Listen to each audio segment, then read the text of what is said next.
I would like in this lecture or in this video to discuss to complete the topic of calculus of variations and its application to mechanics.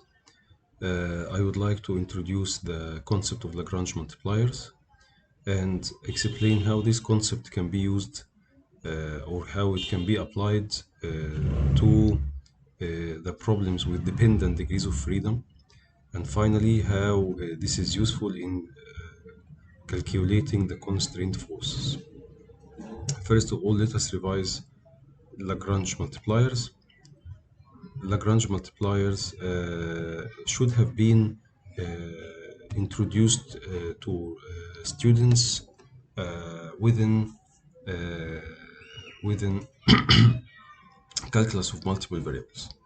Suppose you are given a function x and y, function in two variables x and y, and you are required to find the local minima or maxima. The standard procedure will be getting the partial derivatives of f with respect to x and equate it to 0, and with f with respect to y and equating this to 0. Hence, you will have two equations that you should solve to get the solution, which is x star and y star. This is the point of maxima or minima. However, the situation will be a little bit complicated if you are trying to compute the following. Again, given a function in two variables x and y, you are requested to find the minima or maxima subject to the constraint g of x and y is equal to 0. So the difference between this case and the other case is that at the first case we did not have a constraint. However, for this case we are having a constraint which is simply g of x and y is equal to 0. This constraint was not present in the first case. So the question is how to proceed. The standard procedure setting partial f by partial x 0 and partial f by partial y 0 fails. Okay, because simply x and y are no longer independent. When you are getting the partial derivative, you are, for respect to x, for instance, you are assuming that y is constant, and when you are getting partial f by partial y, you are assuming that x is constant because you are assuming that they are independent. Okay, x can vary independently on y and vice versa. However, this is not the case right now because you are having a constraint that's linking x to y.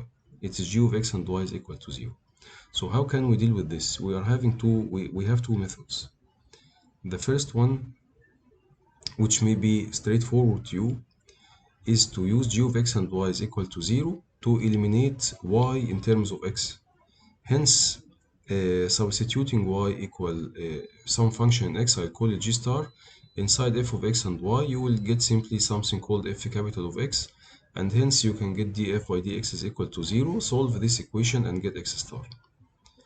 However, this step cannot be done in all cases due to some algebraic complications.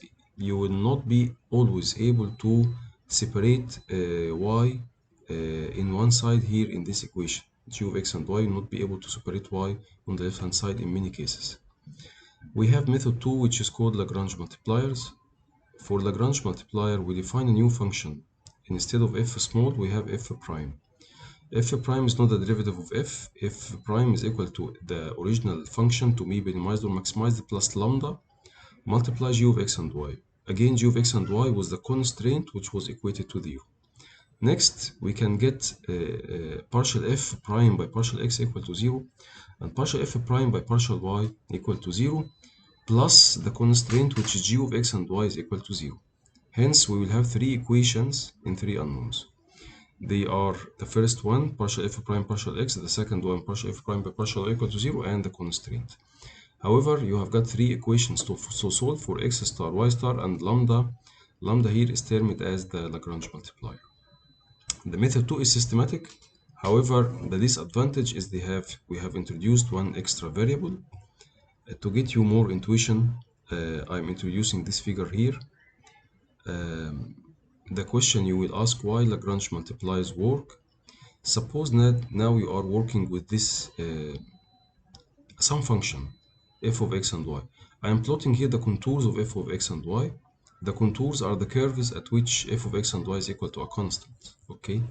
I'm also plotting the constraint. The constraint here is that x and y should lie on this circle. circle of radius about 3. So now we are looking for some point that lies on this circle x and y, and at this point we need f of x and y whose contours are written to be either minimum or maximum. Suppose we are starting from some point at some place here. Is this point minimum or maximum? I'll try to maximize to explain what I'm to zoom in.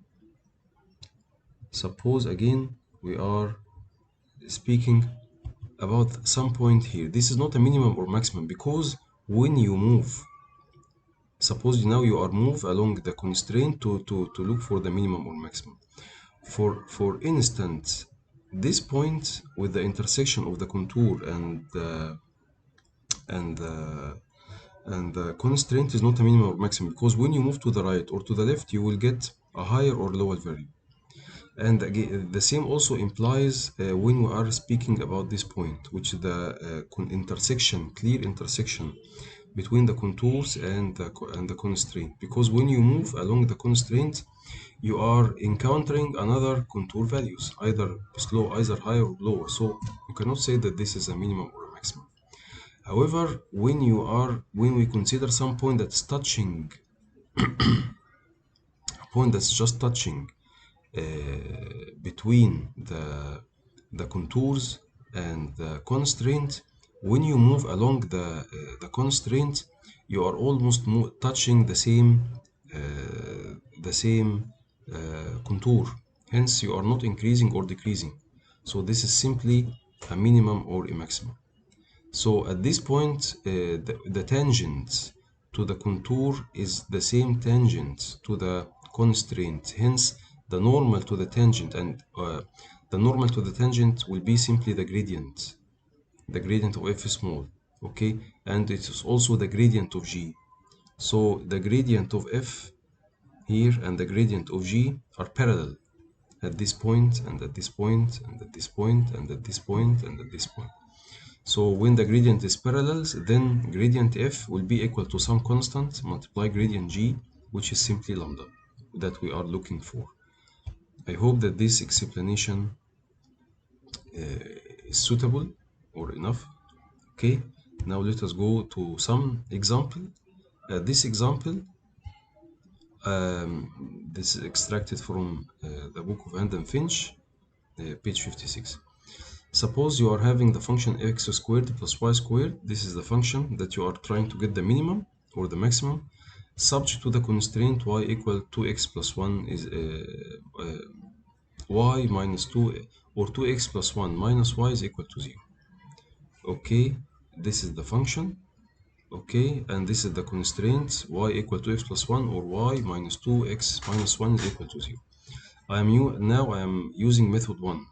I will substitute for y by 2x plus 1. That's the maxima file or the maxima command that's written here. So we get a new function which is f as a function in x only. I get the derivative and equate it to 0 and solve for x. I'll get x equal negative 2 over 5. This is method 1. For method 2, we introduce the constraint y minus 2x minus 1, which is equal to 0 or g.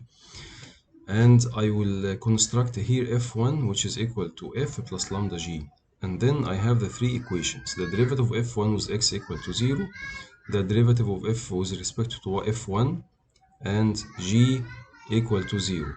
We solve the three equations for x and y and lambda. We get x equal negative 2 over 5, which is the same result, y equal 1/5, and lambda equal negative 2 over 5.